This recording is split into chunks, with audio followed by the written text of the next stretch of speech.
on the weekend that was and look ahead to the weekend that will be as Michigan assistant hockey coach Billy Powers. Coach, good morning. Good morning, Sam.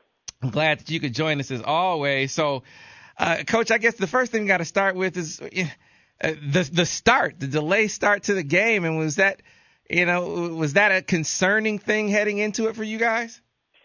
Well, I think all week, coming into the game, we had talked to our team about, first off, ice conditions. We're not sure, obviously, what we're going to get. That's a Mother Nature thing. And so basically you're talking about potential distractions or expecting things maybe not to work out perfectly. So, kind of dealing with the elements or whatever is thrown at you and accepting it, because both teams are going to play under those circumstances. So, we had talked about that a little bit, not the delay, but just being prepared for something that's not going to go right. So, we weren't worried really much about our team. We were just hoping that, obviously they got the ice to a position where it was playable, and they did. They did a good job. And so, go ahead. Real quick, I just want to jump in, Coach, because you were there when I was there in '96. It was an indoor game in '96 at the Frozen Four, but I was having flashbacks to bad ice, delays in getting a game on, having to maybe share the ice time, in different directions and split it 30-30 instead of 20-20-20. You guys go back at all to the '96 Frozen Four and kind of have some of those memories? Yeah, we've talked about that. Now, that didn't come up last week, but in some other circumstances, clearly that, that is brought up. And really what happens as a coaching group, too, you learn from those situations that really the reality is that one team is going to be over ready when the game does take place, and the other team is going to maybe be a little bit off the mark, and we just talk about being that team that's over ready. So and how you handle those situations. So yeah, there's no question we had a good example of it and had success in '96. So we can always look back on that. And Coach, how were the conditions, by the way, on the ice? You know what? The day before the game, they were very, very bad. It was by the time we finished our skate on Friday, our practice, we had a late afternoon practice. We had probably upwards of 20 cones on the ice that we had to put into spots that you couldn't skate over. So that would have been dangerous to practice on. So it was when we got off the ice Friday, based on the condition of the rink, I'll be honest. I was thinking that this was going to be a major task for that staff to have this rink ready for two games the next day. So I was nervous, and I think the staff would be. And then Saturday, you saw the first game. It was basically they were more worried just what the sun was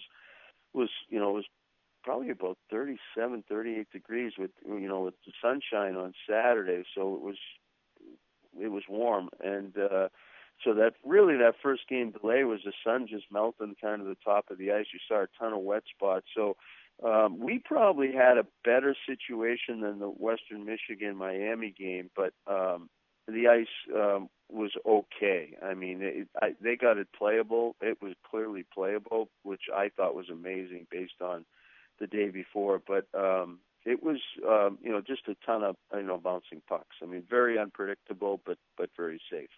We're talking to Michigan assistant hockey coach Billy Powers here on the Michigan Insider on Sports Talk 1050 WTKA, online at WTKA.com. So let's talk about the actual game, Coach. You just played Michigan State the week prior, much more successful in this game offensively. What were the big differences? What were you better at this week last week compared to the weekend prior? Yeah, we got to the net better. More traffic, kind of stopping in front of their net. So when we did get attempts, so shots from the point or shots from the outside, we had bodies ready for rebounds or screening their goaltender and just making it a little more uncomfortable, on them. And I thought, the weekend prior at Joe Louis, we we weren't kind of paying a price to score goals. We were trying to score cute goals, and that never worked. So we just kind of got back into a mentality of getting to the net hard, and scoring. I will tell you that scoring a goal.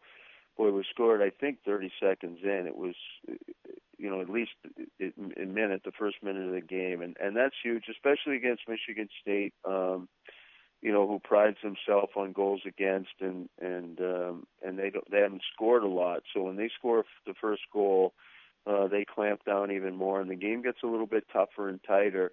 And the first goal was a huge goal, and then we just continued on. And like I said, we just were more determined around their net to score ugly goals and not worry about being cute or pretty. Coach, I'm looking at the stats, and you mentioned your first goal you got from Michael Downing. Looking at the 24 games this season, Michigan defensemen have 16 goals. You compare that to last year, there are 8 goals in all 35 games, much more from your defensive guys here in scoring this season. Yeah, and that's great to see, because we have preached, that the defense, has to be part of the offense the way that the game is played today, with teams collapsing in the D zone, and making it really hard on the forwards. You almost see kind of a 3-on-5, our 3 forwards against their 5 guys below the top of the circles. And that's pretty consistent. So, the one way that you can force the other team's defense to move out and respect your defense is by making them pay. And there's no question that's been huge for our team, that they're now a threat. And it's probably a big part of why our forwards are, having great success this year too. Just that there's a little bit more respect now and attention that has to be given to what's happening on our blue line. So it's been good to see. Yeah, one of the forwards having more success, like you just noted, is Justin Selman. I know we talk a lot about other players. I want to give him a special shout out. Fourth multiple point game in his last 5 outings. He's really getting it done for you, Coach.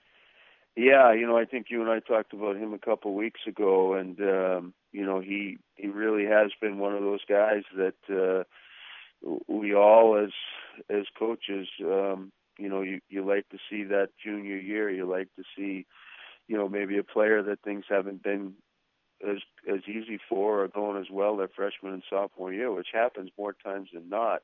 Where those first couple of years, you're feeling the whole process out, and then as an upperclassman, you like to see that big step, and so he's taken that big step, and hopefully it'll continue. But really, that's what you should be seeing in college sports is juniors and seniors starting to have the best part of their careers, and there's no question we're seeing that out of Justin. All right, so Coach, I remember talking after the GLI. You had a big series with Minnesota. You swept them at Yost. Now you're heading over to Minnesota, and you got to take them on in their place. How have they fared since you guys faced them last, and kind of take us through this weekend's matchup? Yeah, I mean, real quickly, coming into the year, they were the number 1 team in the country for a reason, and they've had some bumps along the way since we've played them. I just know their last 4 in particular, last 4 Big Ten games are 3-0-1. They're starting to score again, which everyone expected, that Minnesota was going to be an offensive juggernaut, and so you're seeing 2 teams that are at the top of the Big Ten in scoring. They're at the top of the Big Ten in power play, and their power play's close to 30%, which is really unheard of.